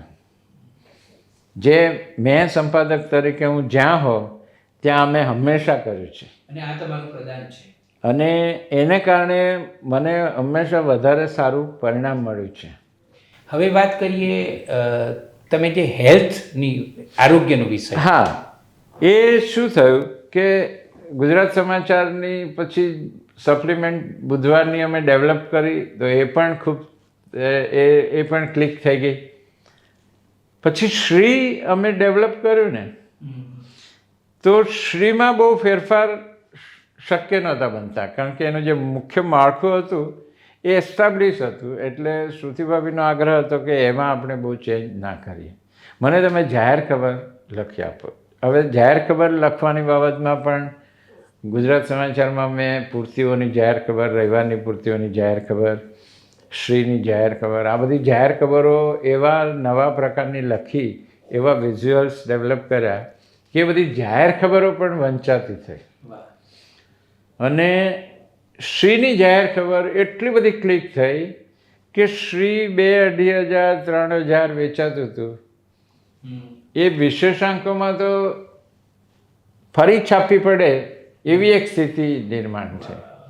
અને મને આવીને એજન્ટ એવું કે વિકેશભાઈ, છેલ્લી 400 કોપી પડી છે, પરમ દિવસે તો 9વો અંક આવશે, તો એક જાહેર ખબર કાલે તમે છાપી કાઢો તો મારે 400 કોપી વેચાઈ જાય, અને વેચાઈ જાય, અને વેચાઈ જાય. થયું એવું કે એની અસર સ્ત્રી ઉપર પડી. જેમ ગુજરાત સમાચારનું શ્રી છે એમ સંદેશનું સ્ત્રી હતું, હજી ચાલે જ છે. એ હવે જો કે છાપાના એક ભાગરૂપે પબ્લિશ થાય છે મંગળવારે. તો સ્ત્રીનું સર્ક્યુલેશન એને કારણે થોડું ઘટ્યું. એટલે ચિમનભાઈ તપાસ કરાવી. એટલે એમને ખબર પડી કે શ્રીની જાહેર ખબરો છે એની એક આવી અસર છે. એમણે જોયું કે શ્રીમાં કોઈ ફેરફાર તો નથી, છતાંય કેમ વધારે વેચાય છે. એટલે એમને ખબર પડી આવી બજારમાંથી. પછી એમણે મને બોલાવ્યો કે તમે આપણે ત્યાં આવી જાઓ. મેં કીધું પહેલાં તો હું તમારે ત્યાં જ આવેલો મુંબઈથી, તમે મને પૈસાની બાબતમાં આપણે બરાબર ગોઠવાય નહીં. મને કે તમે કહો એટલે પૈસા, પણ તમે હવે પાછા આવી જાઓ. એટલે પછી હું ત્યાં જોડાયા. ત્યાં કેટલો સમય કામ કર્યું પછી જોડાયા પછી? પછી મને એમ છે 2 વર્ષ કર્યો હશે. અને ગુજરાત સમાચારમાં 2 ભાગમાં કર્યું ને? ગુજરાત સમાચારમાં કુલ 2 ભાગમાં કામ કર્યું. હા, એમાં એટલે મુંબઈ આવ્યા પછી બંને જગ્યાએ 2-3 વર્ષ મેં કર્યું હશે. પણ આ ભલે એટલે ત્યારે ચિમનભાઈ મને નવો ટાસ્ક આપ્યો. એ કે મારે તમારી પાસે ચાલુ જે અમારું બધું છે એમાં કશું નવું કરાવવું નથી, કંઈક નવું કરો, તમે સાવ નવું કરો, તમને છૂટ. તમે શું નવું આપો છો બોલો. અને મને કે 15 દિવસ પછી આપણે મળીશું. આજે આપણે મળ્યા, 15 દિવસ આપ્યા તમે. 15 દિવસ તમને વિચારવાના આપ્યા. હું બોલાવીશ નહીં તમને, તમારે 15 દિવસ વિચારવાના. અને તમારે મેં કીધું સારું, મારે બેસવાનું ક્યાં? તો કે એ પણ આપણે 15 દિવસ પછી નક્કી કરીશું. 15 દિવસ તમારે ગોસલ સાહેબ હતા ત્યાં, એક મુખ્ય જનરલ મેનેજર અને આમ સર્ક્યુલેશન સંભાળતા હતા. એ જ મને બોલાવી ગયેલા, ફરી વાર બોલાવવા મારે ઘેર મળવા ગોસલ સાહેબ આવ્યા હતા. એટલે કે ગોસલ સાહેબની સાથે તમારે બેસવાનું. હવે ગોસલ સાહેબ તો સર્ક્યુલેશન મેનેજર, એને તો અડધી કલાક થાય ત્યાં આણંદના એજન્ટ મળવા આવે ને, લીંબડીના આવે ને, દર અડધી કલાકે ચા પીવી પડે. પણ એનીવે ત્યારે મેં 2 મેગેઝિનનો પ્રસ્તાવ મૂક્યો. એક હેલ્થ મેગેઝિનનો મૂક્યો, કારણ કે હેલ્થમાં આપણે ત્યાં પ્રોફેશનલ મેઇન સ્ટ્રીમમાં કોઈ હેલ્થનું મેગેઝિન નહોતું. અને ત્યારે હેલ્થનો વાયરો શરૂ થયો હતો વેસ્ટર્નમાંથી. આપણે જે લાફિંગ ક્લબો શરૂ થઈ, પછી સવારના બગીચાઓમાં ચાલવાનું શરૂ થયું, એ જે બધી આખી એક નવી ઝુંબેશ ભારતમાં વેસ્ટર્ન કન્ટ્રીઝમાંથી આવી. બીજો મેં એક જનરલ મેગેઝિન એવું સૂચવું કે જે કોઈ એક ચોક્કસ ફોર્મ્યુલા નહોતી, પણ એમાં 3 નવલકથાઓ ચાલુ હોય, 3 હપ્તાવાર નવલકથાઓ. એક પ્રેમ કથા હોય, એક રહસ્ય કથા હોય, અને એક એવી કે જેમાં આ નવલકથાઓમાં શું છે, જુદા જુદા પ્રકારોના જુદા જુદા વાચકો ફિક્સ છે. કે કોઈને પ્રેમ કથાઓ જ વાંચવી ગમે, કોઈને રહસ્ય કથાઓ વાંચવી ગમે, તો કોઈને થોડુંક બાવા સાધુ આવતા હોય, ભૂત પ્રેત આવતું હોય, એવું બધું થોડું ગમતું હોય. 3 જુદા પ્રકારનું મેગેઝિન. અને ઇન્ટરવ્યૂ બેઝ સ્ટોરી હોય, કરંટ હોય એ ઇન્ટરવ્યૂ બેઝ હોય, કન્ટેમ્પરરી સ્ટોરી. પણ એમ ચીમનભાઈએ સ્વીકાર્યું હેલ્થ. ચીમનભાઈએ બંને સ્વીકાર્યા, અને બંનેમાં મને જ છૂટ આપી કે પહેલાં તમારે જે કરવું હોય એક પહેલાં કરો, પછી આપણે બીજું કરીએ. એક એસ્ટાબ્લિશ થઈ જાય પછી બીજું કરીએ. બંને તમારે જ કરવાના. પહેલું કયું કરવું એ પણ તમે જ નક્કી કરો. તો પછી મેં હેલ્થ એટલે નક્કી કર્યું કે હેલ્થ સાવ નવી વસ્તુ હતી, અને એક વાયરો શરૂ થતો હતો.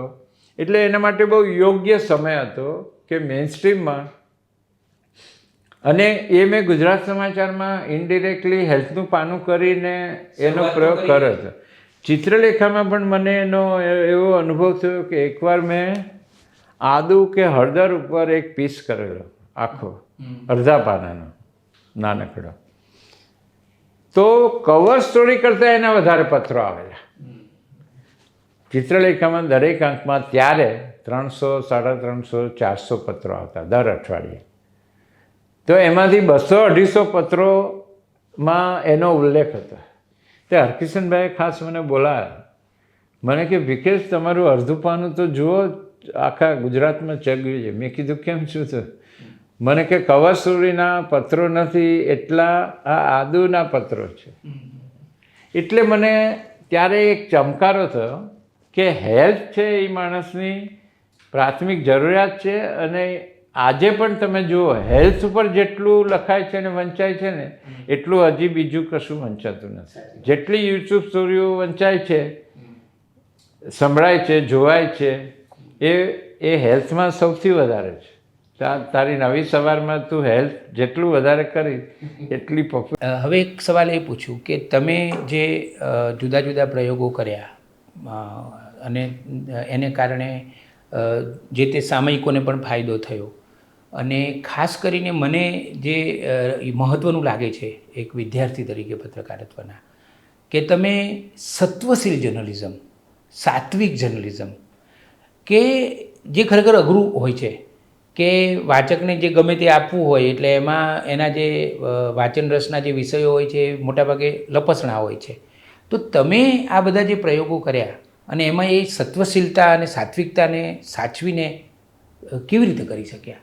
એટલે મારો જે પોતાના જીવનનો અનુભવ છે, ઉપરાંત બોરીસાગર સાહેબ જેવા જે મારા ગુરુઓ છે, જે મને સારા શિક્ષકો મળ્યા, અને મારા વાંચનને એને કારણે શું થયું કે મારે જે વાંચવાનું થયું, જે કાંઈ એ સત્વશીલ વાંચન મારે વધારે કરવાનું થયું. મને હું લોકમિલાપમાં હતો એટલે પુસ્તકોની પસંદગી અથવા જે વાંચીએ તેની પસંદગીનું એક ધોરણ જળવાયું મારા આખા ઘડતરમાં. મને એમ છે કે એનો એક પ્રભાવ હશે. દાખલા તરીકે હું ભાવનગર કોલેજમાં ભણતો ત્યારે કવિતાથી હું એટલો પ્રભાવિત હતો અને કવિતાઓ લખવાનું બનતું, કવિતાઓ વાંચવાનું વધારે. કવિતા મારો પહેલો પ્રેમ હતો. તો એને કારણે મેં કવિતાનું ઇનલેન્ડ લેટર ઉપર એક મેગેઝિન કર્યું, કશુક નામે. તો એ ત્યારે ગુજરાતીમાં લિટલ મેગેઝિન્સનો યુરોપમાં અને વેસ્ટર્ન કન્ટ્રીઝમાં એક આખો ગાળો ગયો, જેમાં લિટલ મેગેઝિન્સનો મહિમા થયો. કારણ કે જે નવા પ્રવાહો આવે સાહિત્યમાં, કવિતામાં, જુદા જુદા સાહિત્યના ફોર્મમાં, તો એને એક્સેપ્ટેબિલિટી જલ્દી નથી મળતી. તો નાના નાના જૂથો પોતાનું મેગેઝિન કરે, લિટલ મેગેઝિન. આપણે ત્યાં એ જ થયું, કૃતિ થયું, લાભશંકર ને એ લોકો મિત્રોએ. એવી રીતે સુરેશભાઈને એ બધાએ એ જ કર્યું. અત્યારે પણ ફાર્બસ સભા કે જે બીજા ઘણા બધા, જે ત્યારે તો એક નવોન્મેષ તરીકે એનું અસ્તિત્વ આવેલું પેલામાં, કુમાર દાખલા તરીકે એ જમાનામાં. તો એનો કશુકનો ઘણો મહિમા થયો અને મેં એમાં રમેશ પારેખ, એટલું ઇંગ્લેન્ડનું ફોર્મ હતું આખું નાનું, 3 પેજ આપણે જાણીએ છીએ. તો એમાં મેં રમેશ પારેખ વિશેષાંક કર્યો, રાવજી પટેલના 2 વિશેષાંક કર્યા. એમાં એક વિશેષાંકમાં તો રાવજી પટેલે મૃત્યુના અનુભવમાંથી પસાર થતાં જે લખાણ લખેલું, એ લખાણ અમે શોધીને છાપ્યું. તો એની ડોક્યુમેન્ટેશન વેલ્યુ એ રીતે ઘણી વધી ગઈ. રાવજીના અંગત સંગ્રહમાં રહી જવા પામેલી પહેલી આવૃત્તિમાં એવી એક કવિતા પણ અમે શોધીને છાપેલી. તો એ રીતે મને જ્યારે જ્યારે તક મળી ત્યારે મેં કશુંક નવું, કશુંક વધારે સારું, સાત્વિક આપવાની કોશિશ કરી. દાખલા તરીકે હું ગુજરાત સમાચારમાં હતો તો અબ્રાહમ લિંકને એના પુત્રના શિક્ષકને, એનો પુત્ર જ્યારે પહેલી વાર શાળાએ જાય છે ત્યારે શિક્ષકને સંબોધીને એક પત્ર સરસ મજાનો લખેલો છે. તો એ મેં વાંચ્યો તો મને થયું કે આ તો જ્યારે પોતાનું સંતાન પહેલી વાર નિશાળે જાય ત્યારે દરેક મા બાપની આ એક લાગણી હોય છે. તો આનો વ્યાપક પ્રચાર થવો જોઈએ, આ ઘેર ઘેર પહોંચવું જોઈએ. તો ગુજરાત સમાચારમાં હું હતો, 15મી જૂન હતી, 16મી જૂને સ્કૂલો ખુલતી હતી. તો શ્રેયાંશભાઈ તે દિવસે રજા ઉપર હતા કે નહોતા. હું ગયો શ્રેયાંશભાઈ પાસે તો ખબર પડી કે શ્રેયાંશભાઈ નથી, બાહુબલીભાઈ હતા. તો મેં બાહુબલીભાઈને રિક્વેસ્ટ કરી કે સાહેબ મારે એક વિનંતી કરવાની છે. મને કે બોલો. મેં કીધું એક પત્ર વાંચું છું, એ આપ સાંભળો, પછી આપણે એના વિશે વાત કરીએ. પછી મેં એ પત્ર વાંચી સંભળાયો. તો બાહુબલીભાઈને એટલો બધો ગમી ગયો એ પત્ર. મારી આંખમાં પણ જળજળિયા હતા અને બાહુબલીભાઈની આંખમાં પણ જળજળિયા હતા. તો મને કે આ તો બહુ સરસ છે. તો મેં કીધું કાલે આપણે છાપવો છે આ, એટલે આજમાં આપણે આ લઈએ, આજના છાપામાં, જે કાલે બધા સુધી પહોંચે. કાલે અનેક મા બાપની આ લાગણી હશે જે અબ્રાહમ લિંકનની છે. તો મને કે છાપો. મેં કીધું પહેલે પાને છાપવો છે. તો બાહુબલીભાઈ હસી પડ્યા કે પહેલે પાને સમાચાર હોય અથવા જ્યારે ખબર હોય, પણ આવું લખાણ તો પહેલે પાને કેવી રીતે લે? મેં કીધું જો આ અપવાદરૂપ આખી વાત છે, એ અપવાદરૂપ વાત છે અને ઘેર ઘેર પહોંચવી જોઈએ. એ અંદર ગમે ત્યાં છપાઈને એ અવગણના પામે એવું પણ બને. તમે મને થોડીક જગ્યા પહેલે પણ આપો. જેમ મેં કીધું સાઇન આર્ટિકલ હોય છે કોઈ ચોક્કસ પ્રસંગોમાં, એડિટરની એક એડિટ પહેલે પણ આવે, એડિટરની સાઇન હોય લેખની નીચે. તો એ એક વિશેષ પ્રસંગ હોય ત્યારે આ થાય છે. એવો જ આ કાલે એક વિશેષ પ્રસંગ છે. દુનિયાભરના અનેક બાળકો, હજારો લાખો બાળકો પહેલી વાર શાળાએ જશે. તો આ મને છાપવા દો તમે પહેલે પાને. મને કે સારું, થોડોક છાપી અને અનુસંધાન અંદર લઈ જજો.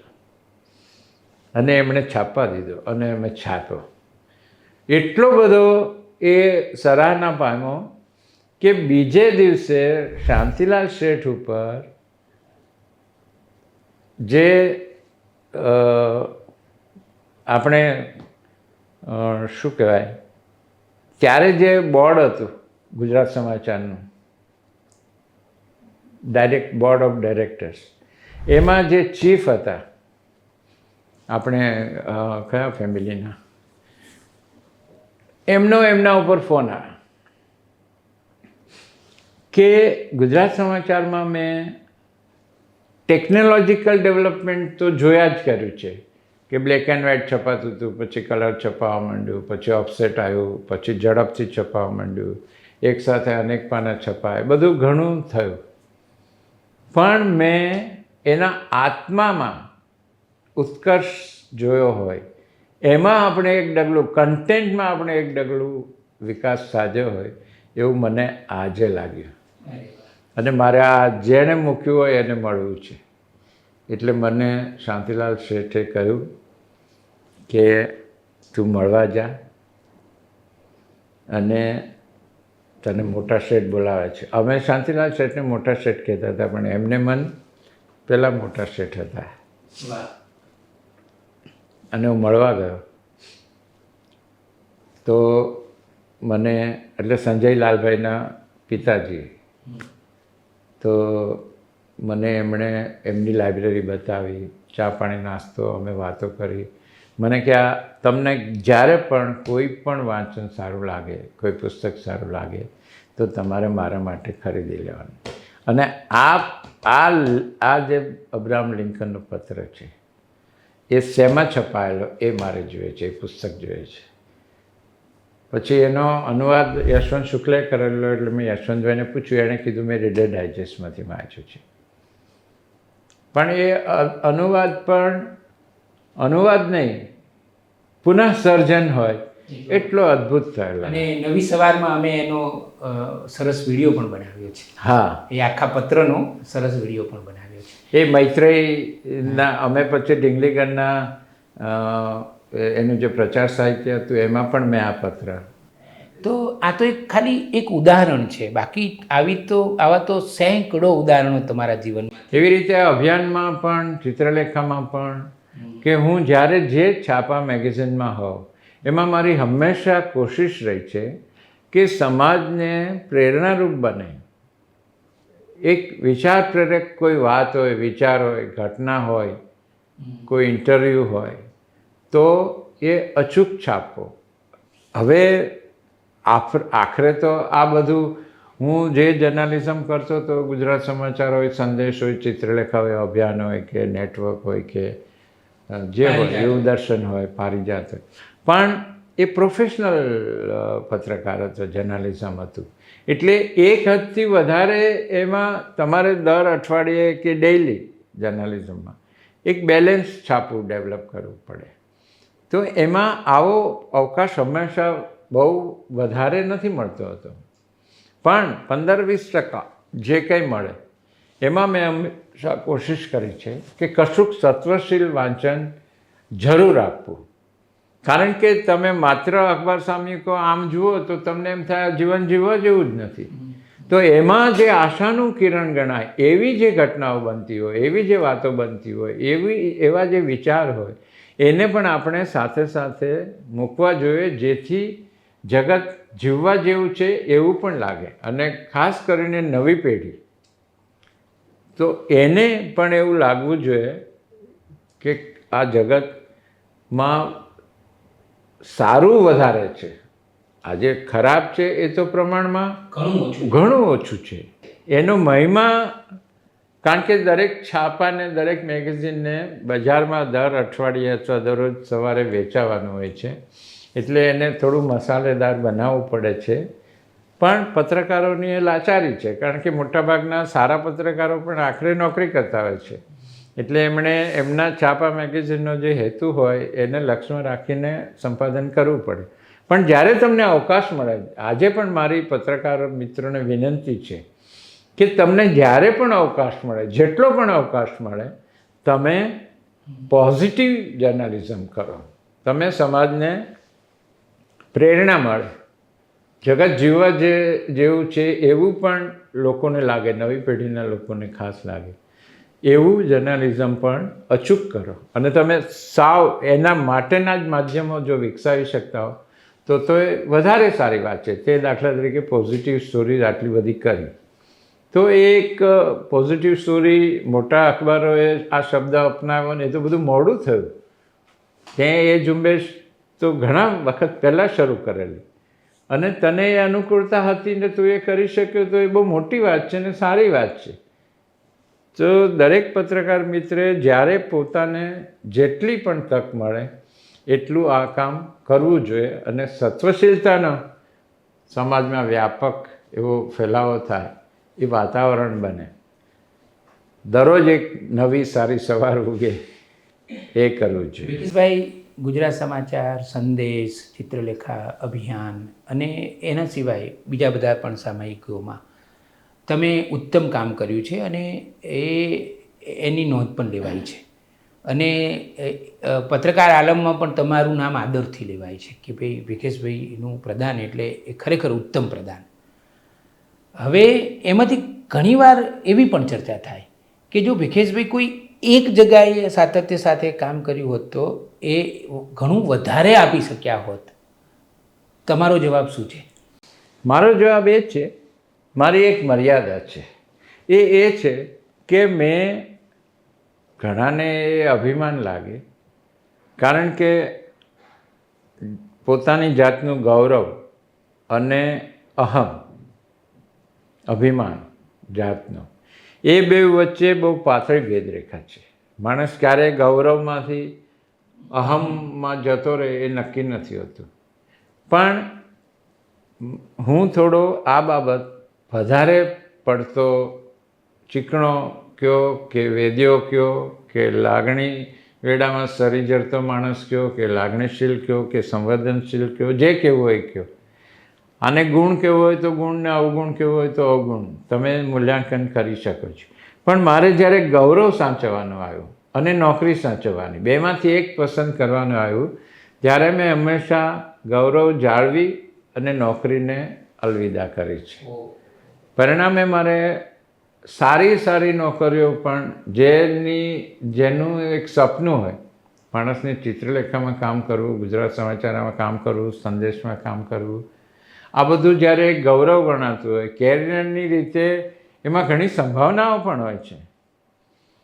પણ હું એક બે નાનકડા શિખરો સફળતાના ચડ્યો હોઉં અને કોઈ ઘટના બને જ્યાં મારે ગૌરવ સાચવવાનું હોય ને નોકરી પણ સાચવવાની હોય, તો મેં ગૌરવ સાચવીને નોકરી જતી કરી છે. એના પરિણામે મારે આવું બન્યું છે. પણ મેં જે પ્રેક્ટિસિંગ પ્રોફેશનલ જર્નલિઝમ છે એ છોડીને હું છેલ્લા 22 વર્ષથી ગણપત યુનિવર્સિટી સાથે જોડાયેલો છું. ત્યાં હું કન્સલ્ટન્ટ છું. મીડિયા અને પબ્લિક રિલેશનનું કામ હું ત્યાં જોઉં છું. ત્યાં જ મને ગણપત યુનિવર્સિટી સાથે, અનિલભાઈ સાથે, ગણપતભાઈ સાથે, બધા સાથે જોડી આપેલો, અને ત્યાં હું 22 વર્ષથી લગભગ છું. વચ્ચે 4 વર્ષ મેં સાવરકુંડલા જે વિદ્યાગુરુ ફાઉન્ડેશન છે એમાં ફાઉન્ડિંગ ટ્રસ્ટી સેક્રેટરી તરીકે કામ કર્યું. એ 4 વર્ષને બાદ કરતાં ત્યારે પણ હું ગણપત યુનિવર્સિટી સાથે જોડાયેલો તો હતો જ, પણ વધારે ટ્રસ્ટનું કામ કર્યું. તો એ થોડા વર્ષોને બાદ કરતાં લગભગ હું સતત જોડાયેલો રહ્યો છું. તો એનું કારણ એ છે કે ગણપત યુનિવર્સિટીએ મારા કામની કદર કરી છે, મારા માન સન્માનની કદર કરી છે, મને એમણે મોકળાશ આપી છે કામ કરવાની.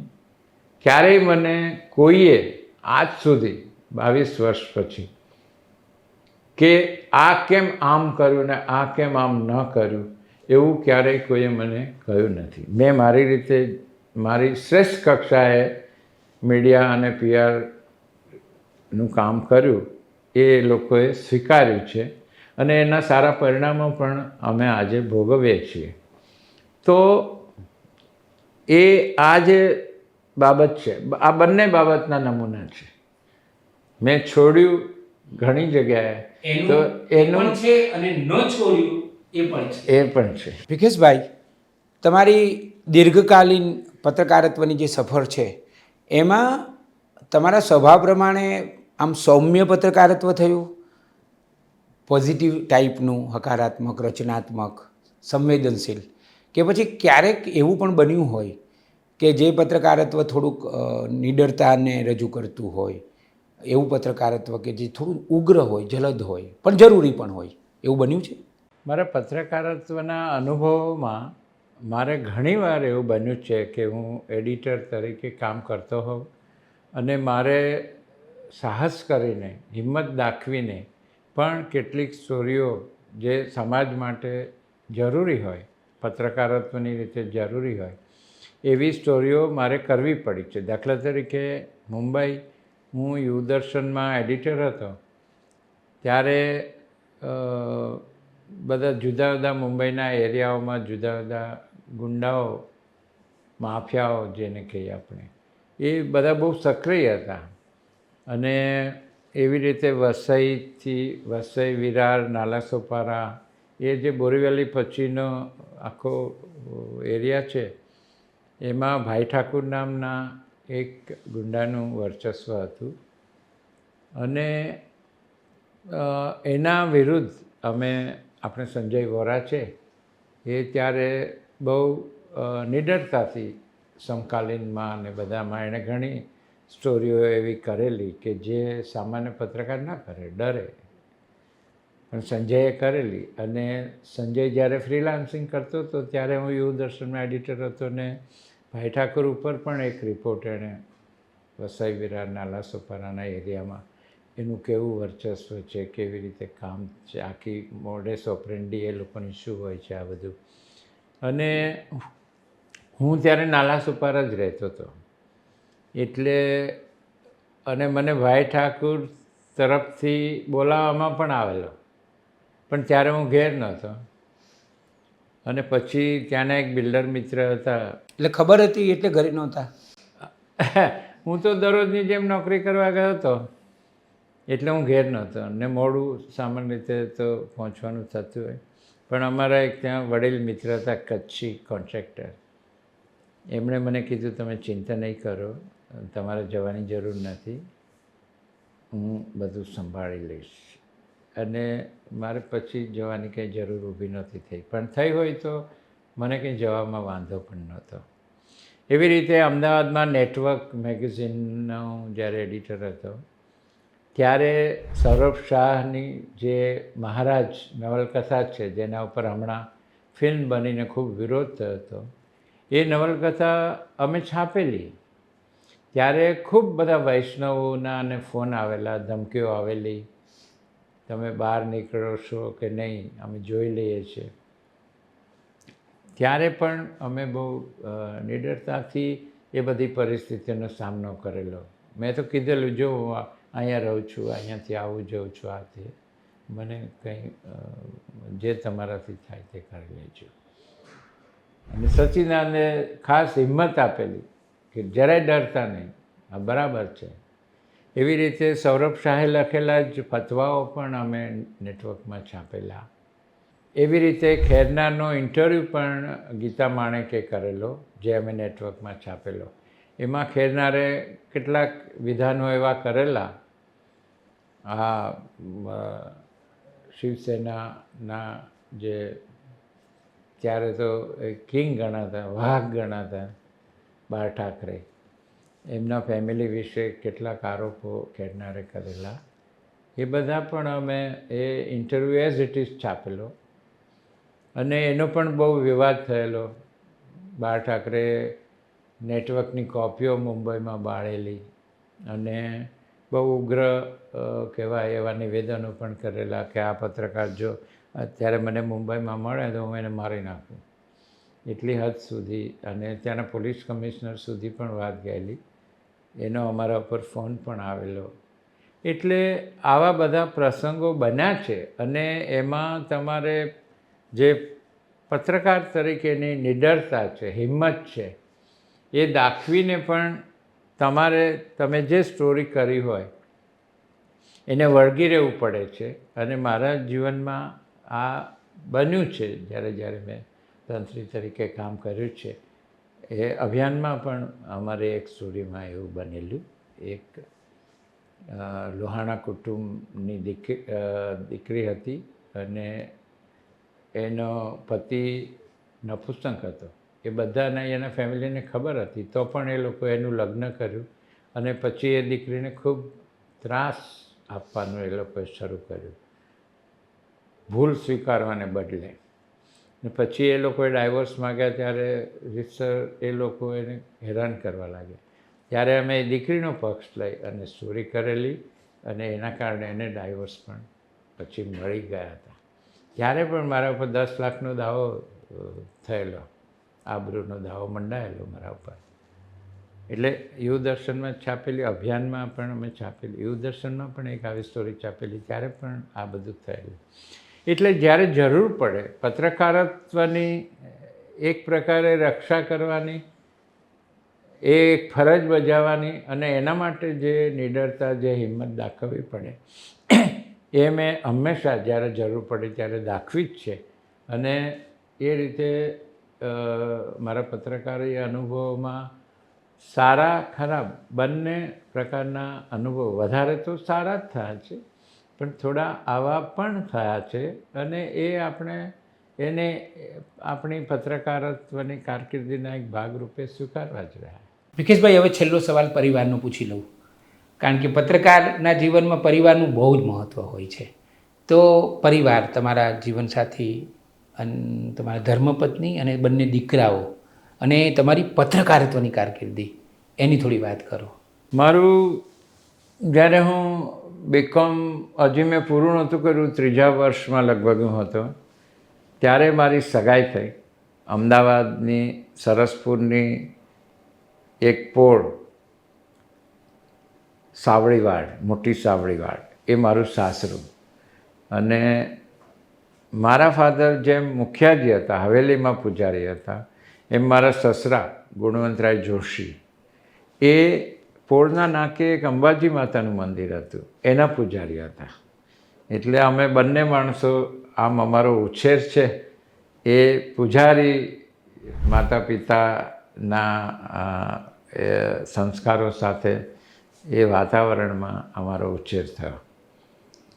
અને મારા પત્ની, એનું નામ રમા છે, એને ધન્યવાદ એટલે આપવા છે કે શરૂઆતનો મારો જે આખી આજ સુધીની કેરિયરમાં અડધો ગાળો એવો ગયો કે જેમાં મેં ઘણી નોકરીઓ છોડી.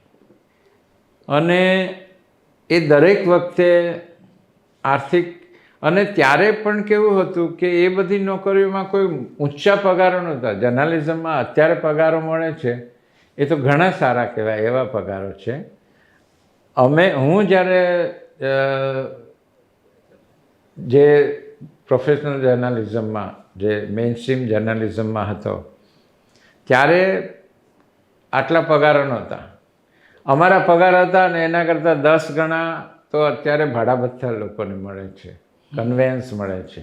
એટલા ઓછા પગારો ત્યારે હતા. એટલે દરેક વખતે મારે આર્થિક મુશ્કેલીનો સામનો કરવો પડ્યો છે.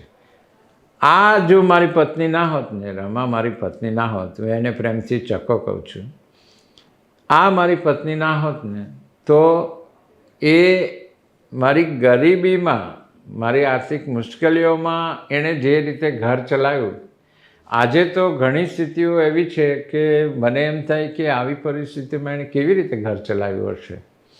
એવી પરિસ્થિતિઓમાં પણ એણે ઘર ચલાવ્યું, છોકરાઓ મોટા કર્યા, મને મારી રીતે વર્તવાની એક પ્રકારની મોકળાશ અથવા તો આખરે તો એણે જે પરિસ્થિતિ ઊભી થાય એણે સહન કરવી જ પડે, સ્વીકારવી જ પડે, કારણ કે એ તો અનિવાર્ય હોય છે. એટલે કોઈક દિવસ મને એમ લાગે હું ઘેર વહેલો જઈશ ને આજે તો પત્ની પૂછશે કે નોકરી છોડી દીધી. એવી રીતે પણ મેં નોકરીઓ છોડી છે કે સવારે હું ઓફિસે ગયો ત્યારે ખબર ના હોય ને સાંજે હું જાઉં ત્યારે હું કહું કે આજે નોકરી છોડીને આવ્યો છું. એટલે એ એક એને વિશ્વાસ હશે કદાચ, મને ખબર નથી, કે કંઈ વાંધો નહીં, આને નોકરી મળી જાય છે ખરી. એટલે એને ઊંડે ઊંડે એક આશ્વાસન રહેતું હશે કે આજે છૂટી ગઈ પણ કાલે એને બીજા કોઈ છાપાવાળા બોલાવશે અને એને નોકરી મળી જશે. મહિનો 2 મહિના કદાચ તકલીફ પડશે તો પડશે. અને એક કારણ એનું એ છે કે એને બચતની ટેવ છે કે એ સતત એ બચાવ્યા કરતી હોય છે. એટલે અમારો જે વચ્ચેનો ગાળો હોય છે, 2 નોકરી વચ્ચેનો ગાળો, એ એમાંથી ચાલી જાય. પણ મારા 2 દીકરા છે. મોટો દીકરો છે અર્જુન અને નાનો દીકરો છે પરીક્ષિત. અર્જુન MBA થયો માર્કેટિંગમાં, પરીક્ષિત MBA થયો હોટેલ અને ટુરિઝમ મેનેજમેન્ટમાં. અર્જુન અત્યારે છેલ્લા 15 વર્ષથી નોર્વે સ્થિર થયો છે અને પરીક્ષિત છેલ્લા 5-6 વર્ષથી ઓસ્ટ્રેલિયા મેલબોર્નમાં સ્થિર થયો છે.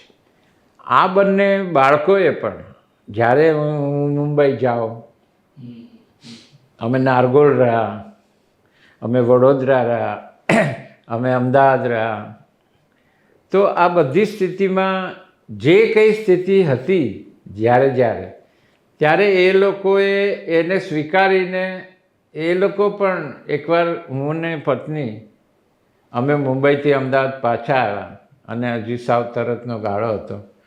હું વાઘ બકરીમાં એડવર્ટાઇઝિંગ એક્ઝિક્યુટિવ તરીકે જોડાયેલો. તો 5,000 રૂપિયા જેવો પગાર, એટલે પૈસા તો ઘટે જ. તો હું ને સવારે ચા નાસ્તો અમે 4 જણા કરતા હતા. નાનો દીકરો તો થોડો વધારે નાનો હતો, પણ અર્જુન 6ઠા 7મામાં હશે. તો અમે 2 વાત કરતા હતા કે પગાર હવે આવશે કાલ પરમ દિવસે, તો આ મહિને શું લેવું શું નહીં, આ તે બધું. તો પછી એમાં એવું આવે કે એ આપણે આ મહિને નહીં પણ પછીના મહિને લઈશું. તો અર્જુન એટલો નાનો હતો પણ સમજુ બહુ હતો. એ કે પપ્પા મારી પાસે 90 રૂપિયા ભેગા થયા છે, તો હું આપી દઉં.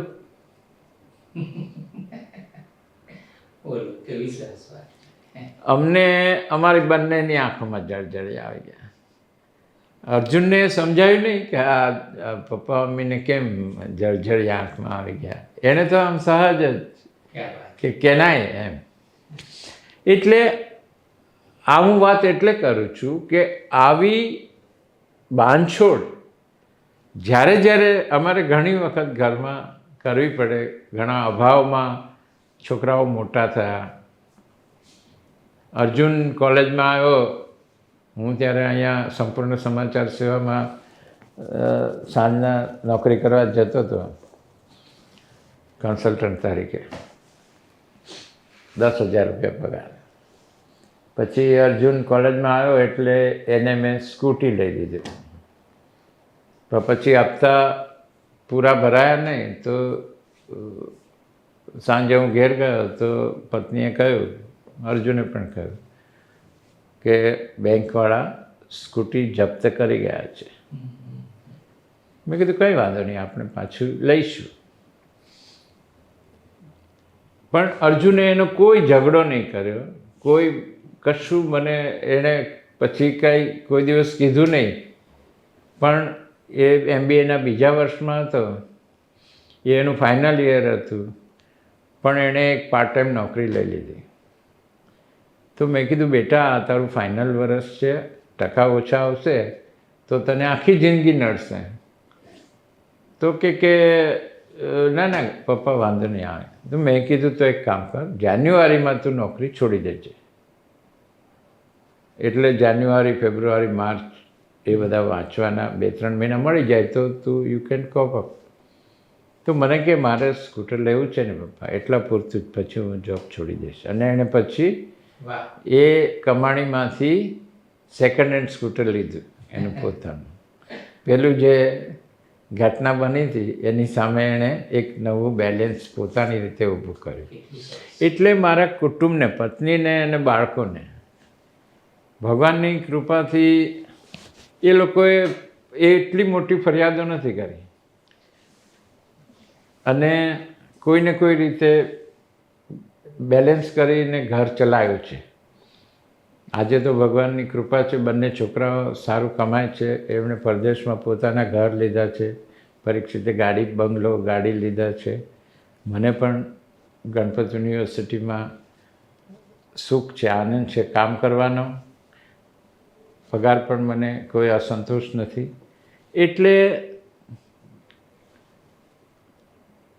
કુટુંબ જ્યારે તમારી સાથે હોય, અને જર્નાલિસ્ટમાં તો મેં જોયું છે કે આ તો મેં થોડી વાતો કરી પણ કોઈ આટલી ચોખ્ખી વાત ના કરે તો પણ દરેક જર્નાલિસ્ટના જીવનમાં 2 નોકરી વચ્ચેનો ગાળો છે એ હંમેશા તકલીફરૂપ જ બન્યો હોય છે. અને એમાં એમના પત્નીએ, એમના બાપુજી, બહેનો હોય, ભાઈઓ હોય કે બાળકો હોય, એ લોકોએ બાંધછોડ કરવી જ પડી હોય છે. અને બધાએ સ્વભાવ મુજબ છે, થોડું જાજુ તો વાસણ ખખડે એ ખખડે જ, પણ છતાં એ લોકોએ જે સાથ સહકાર આપી અને સંસાર આગળ વધાર્યો હોય છે એ બહુ મહત્ત્વનું પ્રદાન હોય છે. તમે નવી સવાર સાથે જોડાયા અને તમારા જીવન અને કવનની વિગતવાર આટલી સુંદર વાતો કરી એ માટે તમારો ખૂબ ખૂબ આભાર માનીએ છીએ.